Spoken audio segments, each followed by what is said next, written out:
गोविंद नाम मेघो घैर नश्यते नीर बिंदु भी। हे भाइयों, आपसे जो पाप हुए हैं मत डरो। ये पाप बहुत कष्ट देने वाले होते हैं, डरो मत। ये पाप अग्नि है, अग्नि की तरह तुम्हें जलाएगी। पर गोविंद नाम, राधा नाम, ये अद्भुत शीतल मेघ है, ये बरस करके तुम्हारी पापाग्नि को शांत कर देगा। पापों से छूट करके भगवान की प्राप्ति, परम पद को प्राप्त करना, शास्त्रों में कई उपाय बताए गए हैं। महर्षियों ने करुणा करके दुख में फंसे हुए जीवों के कल्याण के लिए वेद से सूक्ष्म सूक्ष्म बातें निकालकर कैसे जीव का कल्याण हो, उपाय बताया है। जिनका ठीक ठीक अनुष्ठान हो जाए तो तुम पाप को मिटा सकते हो और आनंद की तरफ बढ़ सकते हो, ठीक ठीक अनुष्ठान हो जाए। परंतु बहुत कठिन है। 2-4 दिन संयम से रहना हो तो चलो निर्वाह कर लेंगे। आजीवन शास्त्रीय पद्धति से, वैदिक सिद्धांत से चलना बड़ा कठिन हो जाता है। जैसे योग है, परमात्मा प्राप्ति का उपाय है,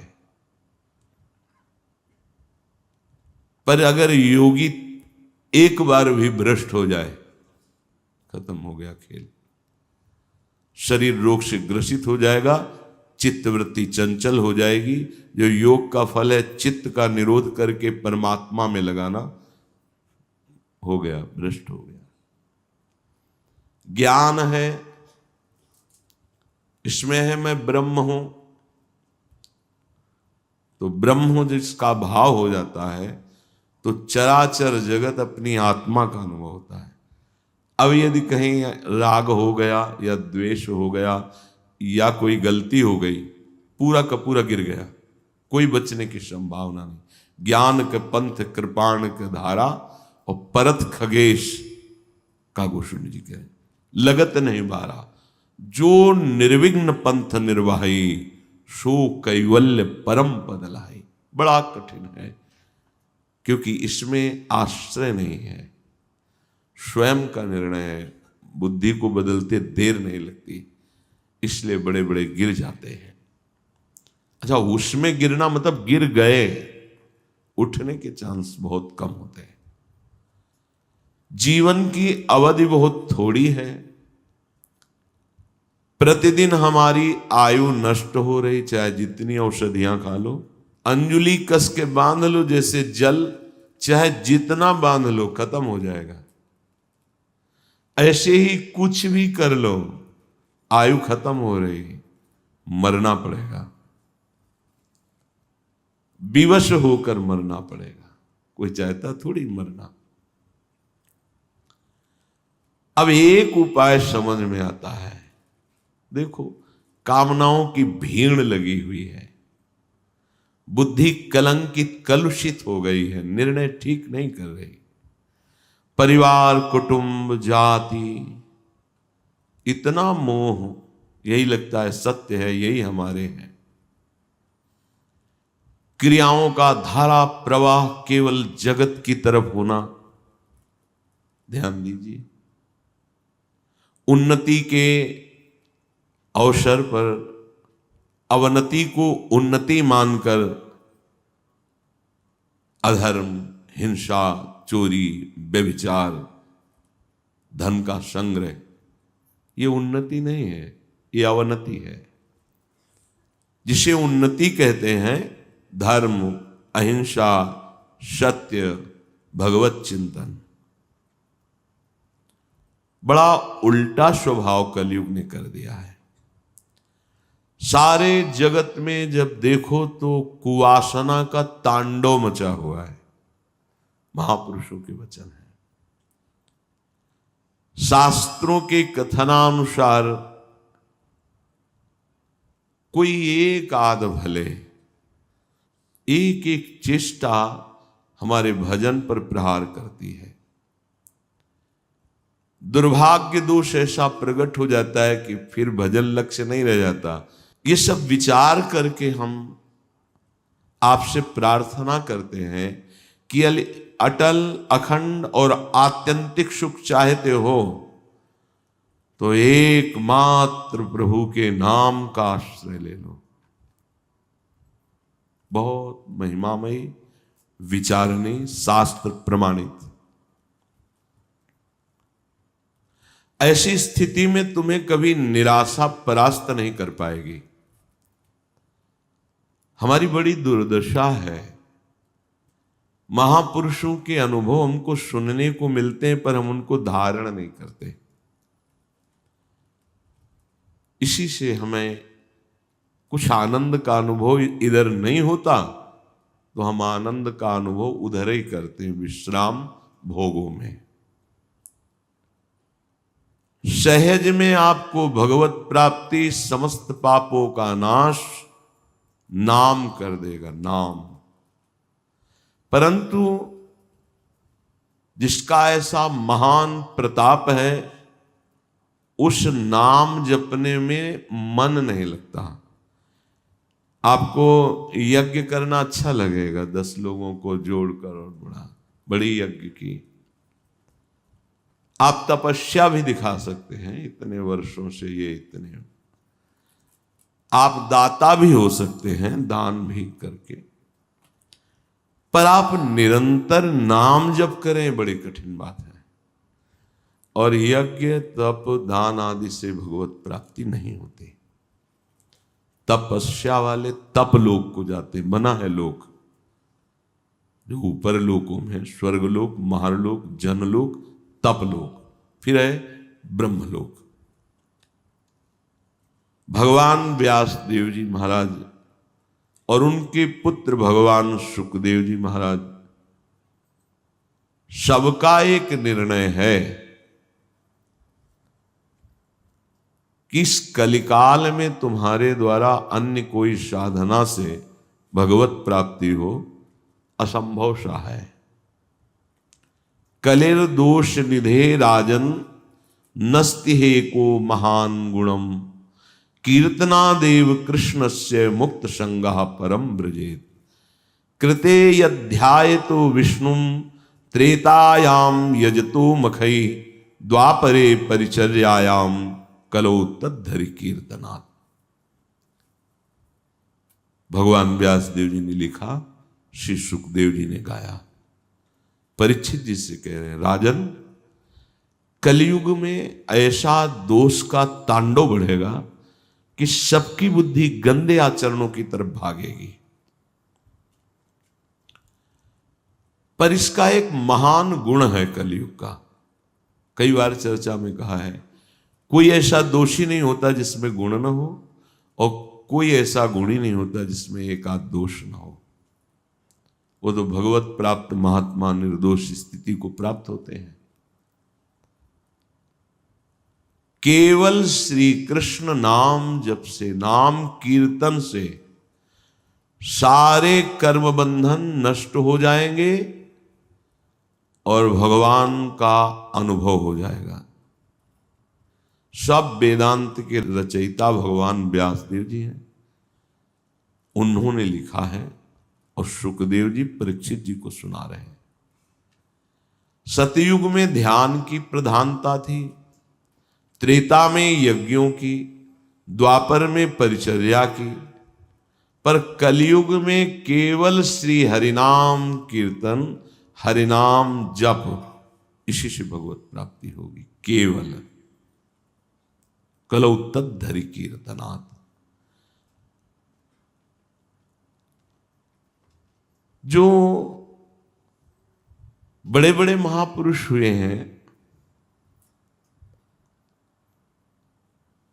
श्रेष्ठ कबीरदास जी महाराज, नानक जी महाराज, तुकाराम जी महाराज, रामदास, ज्ञानदेव, सोपान देव, मीरा, सुंदरदास, सहजोबाई, दयाबाई, सखुबाई, ये कहाँ तक वर्णन करे, भगवान के अनंत भक्त हैं, ये सब ऊंचाई पर पहुंचे हुए महापुरुष हैं। दिव्य भूमिका है इनके हृदय में। इन सब ने प्रभु के नाम का ही निरंतर रटन करके स्थितियां प्राप्त की है। दिव्य वाणी से इन्होंने जो हृदय में प्रकाशित हुई, अपनी अपनी भाषा में गायन किया। सब महापुरुषों ने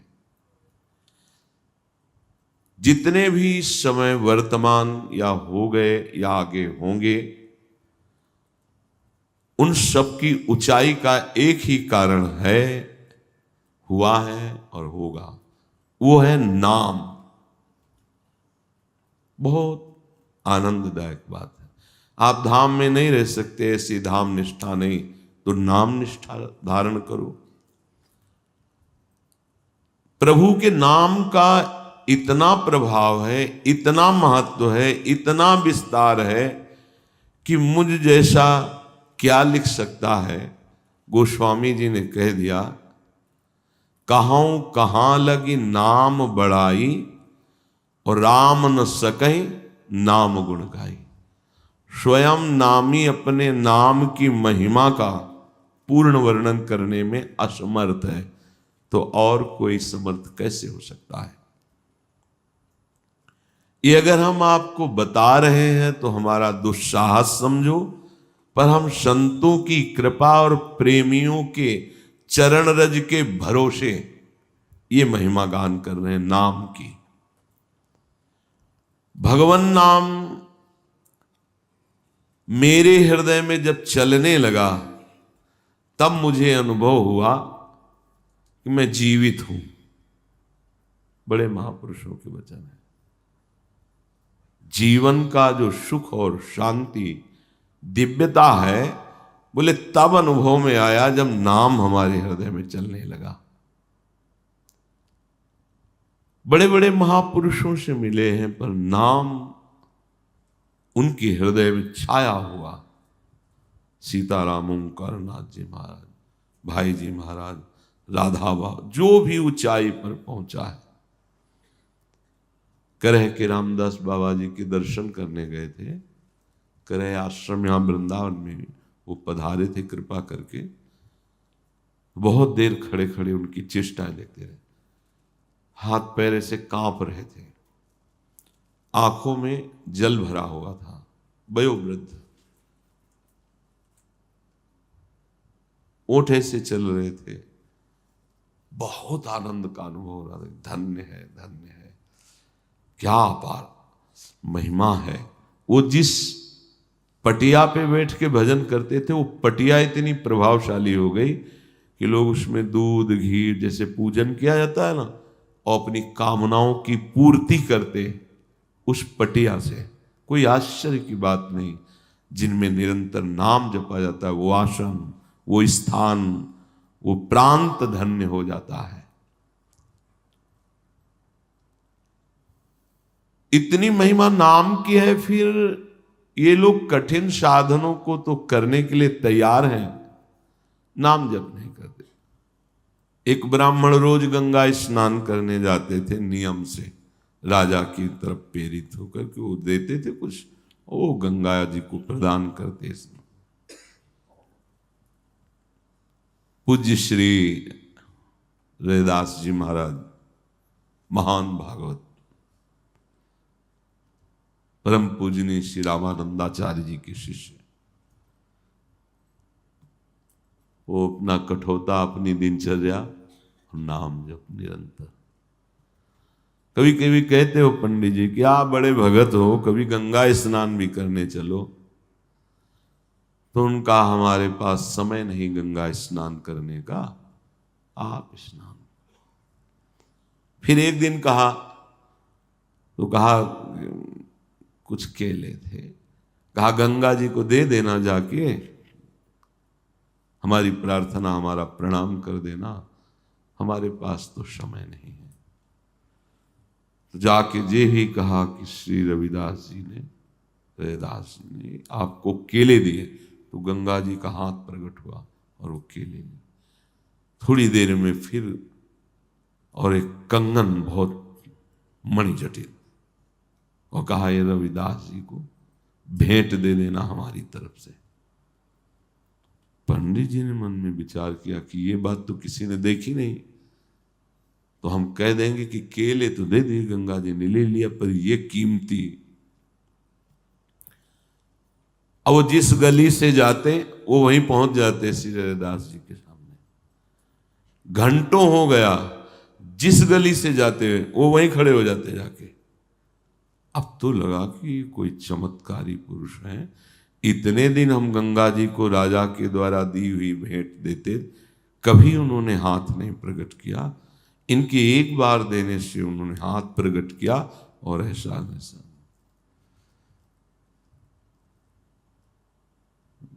दे दिया आपने। जब रविदास जी का हाँ दे दिया। अच्छा, गंगा जी ने कुछ कहा? तुम कहा कि कहा क्या? वो नहीं, कुछ तो कहा होगा। तो हिम्मत पड़ी दिखाएगी ये कंगन, हाँ हाँ ये आप अपने पास ही रखो, इसकी हमें जरूरत नहीं, नाम में निरंतर। अब तो बड़े प्रसन्न हुए। वो कंगन एक सेठ को बेचा, अच्छी संपत्ति मिली। वो सेठ के यहाँ कंगन जो था वो रानी के हाथ में पहुंचा। उसने समझा इससे ज्यादा कीमत। रानी ने जब देखा तो कहा एक इसका जोड़ा मुझे दीजिए, दोनों हाथ में। बड़े बड़े स्वर्णकारों को बुलाया गया, वैसा निर्माण ही नहीं कर पाए। तब क्रम से पता चला ये कंगन कहां से आया। पता चला पंडित जी ऐसा ऐसा रविदास जी के कहने से गंगा जी ने ऐसा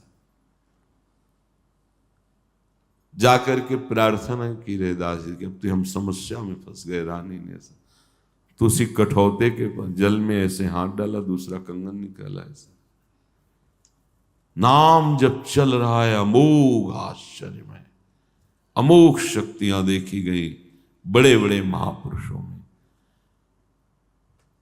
जिस नाम जप के आगे कोई भी पूजा, होम, यज्ञ, तीर्थयाटन, बड़े बड़े सब अनुष्ठान बराबरी नहीं कर सकते, फिर बढ़ के क्या बात है। तो ऐसे नाम में लोग नाम जप परायण क्यों नहीं होते जब इतनी महिमा है? तो नाम जप परायण होना सुनना सरल है, लेकिन जपना कठिन है। बड़े बड़े पुण्य बल से कुछ नाम जप में जैसे रुचि होती है, शास्त्र पढ़ना, उपदेश देना, शास्त्रार्थ करना, विद्वता दिखाना, सम्मान लेना, ये सब सरल हो जाएगा। लेकिन एक नाम को कई घंटे लगातार जपना, देख लो आप, अपने को ऐसा लगता है कि हर नाम मन को पीटता है। जो विषयी मन हमें बार बार संसार में फंसाता है। जब हम नाम जप करते हैं तो मानो मन की पिटाई हो रही है, इसीलिए उसका स्वभाव नाम से विलग होने का होता है। और साधन करा लीजिए, परंतु मन से विश्वास पूर्वक नाम लेना, नाम जपना बड़ा कठिन। जन्म जन्म मुनि यतन कराही, अंतराम कही आवत नहीं। दो ही भाव इसमें है, या तो अंत में राम निकल गया तो आवत नहीं, और या अंत में राम नाम कहना नहीं आता। कुछ भाग्यशाली उपासक हैं जो इस नाम महिमा को सुनकर इधर ध्यान देते हैं,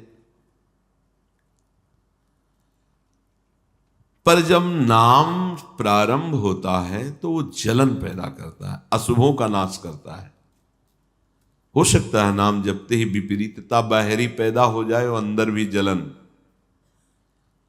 अगर सत्संग नहीं सुनोगे, धैर्यवान नहीं बनोगे तो नाम जप नहीं चल पाएगा। कुछ लोग ऐसे होते हैं कर्मठी स्वभाव के कि नाम में श्रद्धा नहीं हो पाती, कर्म कांड में श्रद्धा होती, ये करें ये करें। कुछ लोग तपस्या प्रधान होते हैं, यज्ञ प्रधान होते हैं। किसी का होता है हम विशेष एकत्रित करते रहें, भोग भोगते रहें, कुछ दान करते रहें। माना कि इससे थोड़ा पुण्य हो जाएगा, शुभ बन जाएगा, लेकिन भगवत प्राप्ति नहीं होगी। मन की वृत्तियों को शुद्ध करके हृदय में प्रेम प्रकाशित करना या मोक्ष पदवी प्रदान करना, सब कुछ नाम में विराजमान है।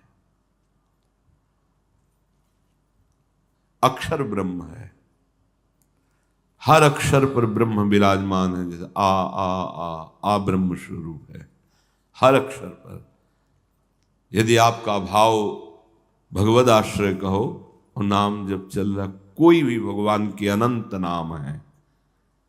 जैसे हमसे किसी ने पूछा कि कुछ संत जन ऐसे निष्ठावान होते हैं कि और कोई नाम नहीं उच्चारण करते, सामने वाला दूसरा नाम ले रहा है, वो दूसरा नाम ले रहे हैं, तो क्या ये उचित है या इसमें कुछ अज्ञान है? एक तो निष्ठा जब जागृत हो जाती है नाम की, तो नाम इतना प्रिय होता है कि रुकता ही नहीं है। जैसे कोई बोले जय श्री राम बाबा जी की, तो अब हृदय राधे श्याम में आ सकते हैं। जिभ्या राधा राधा है तो यही निकलेंगे, जय श्री राधे श्याम, राधा राधा। आप अपने आराध्य देव का नाम ले रहे हैं, वो अपने आराध्य देव का नाम ले रहा है। तो आपने कहा श्रिया राम तो हमारे कान सुने, हम बोले राधे श्याम तो आपके कान सुने। भगवान तो एक ही है, उसमें क्या भेद है? अपनी अपनी भाव निष्ठा है। जब और सरलता आ जाती है, तो जैसे कोई हमारे पास आवे तो हम उसको सुख पहुंचाने के लिए प्रणाम, नमस्कार, मृदु भाषण, आसन, माला, चुनरी, प्रसाद अपने श्री जी का देते हैं। ऐसे ही बोले अपने आराध्य देव का नाम हम भी बोल दिए। ये हमारी निष्ठा में अंतर नहीं पड़े, उनके सुख के लिए बोल दिए। कुछ भी नाम भगवान के हो, मेरे अनंत नाम प्रभु के हैं। हमारे हृदय में अगर नाम के प्रति लघुता आई तो जो नाम तुम चला रहे हो वो नाम चलेगा ही नहीं, क्योंकि सब नाम मेरे प्रभु के हैं। हाँ, एक स्थिति ऐसी आती है जिसमें उच्चारण करने की ताकत ही नहीं रह जाती और नाम की। रसना कटो जो अन रटो, निरखे अन फुटो नयन, श्रवण फुटो जो अन सुनो, श्री राधा जल।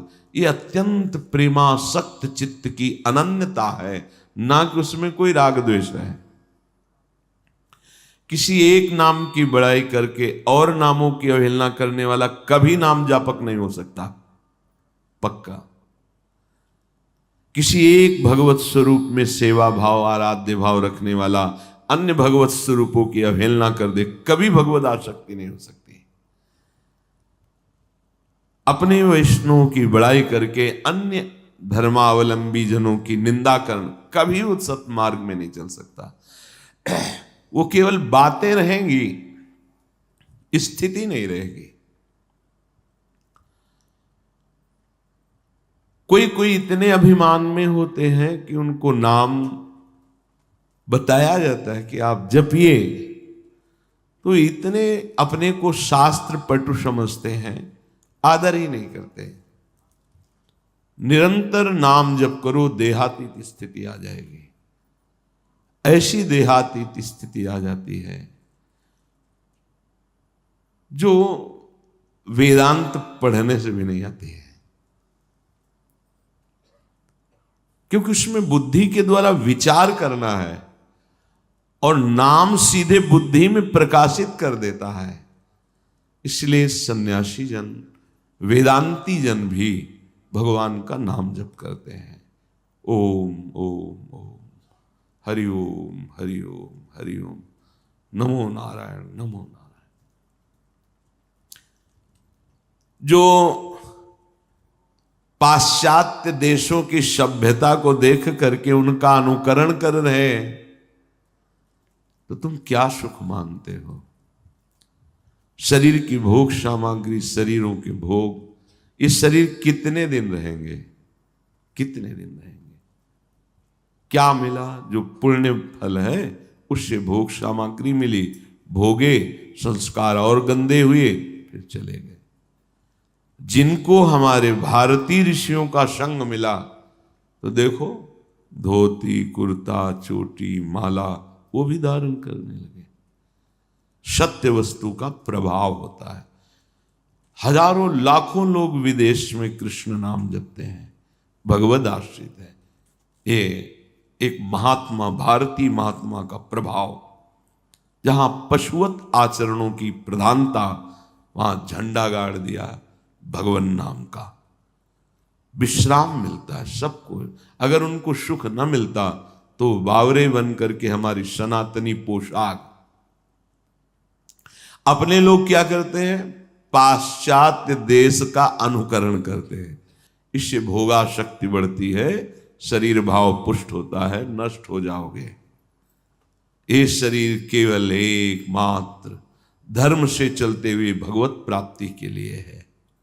प्रचार प्रसार वही करा सकता है जिसके हृदय में एकमात्र भगवद आश्रय, भगवान नाम हर वासना पर विजय प्राप्त किए। नहीं, फेल हो जाओगे, परास्त हो जाओगे। तर्क की करने की जरूरत नहीं। श्री कृष्ण को साक्षी करके हृदय में देख लेना। यदि नाम निरंतर नहीं चल रहा, जितेंद्रीय नहीं हो, तो ये प्रचार करना तुम्हें पतित कर देगा। तुम्हारी भावना वासनाओं से युक्त हो जाएगी। पूज्य भाई जी महाराज ने कहा है, ये बहुत मीठा जहर है जो हम जानबूझकर खा लेते हैं। भगवान नाम स्मरण,